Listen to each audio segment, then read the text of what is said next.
lokaci yayi. Mu tashi mu gina kasar mu da rai, da ilimi da aiki mu kai ga nasara. Mu zama abin koyi ga duniya gabai daya. Arewa kasa mai albarka, garin jarumai masu himma da kwazo. Matasan mu su tashi su nemi ilimi, domin ci gaba ya zama tamkar haske. Daga Kano zuwa Katsina, daga Sokoto har Maiduguri, mu haɗa kai mu gina gaba, domin Arewa ta ci gaba da haskawa.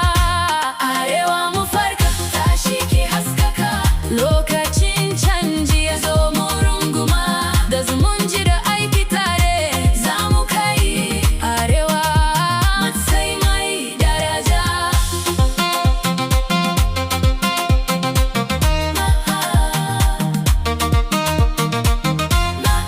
Manoma su noma da darfi, yan kasuwa su bunde tasa harkokinsu, malamai su koyar da hikima, matasa su zama ginshiƙin kasa.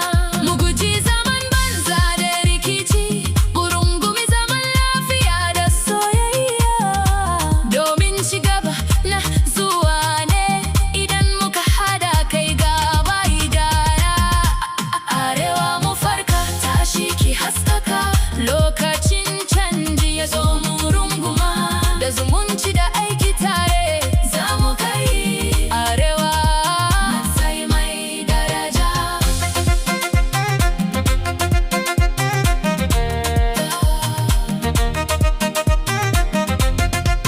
Muryar mu daya, burin mu daya, mu gina makoma mai kyau ga yara. Arewa ta mu ce, mu kula da ita, domin ita ce tushen alfaharin mu.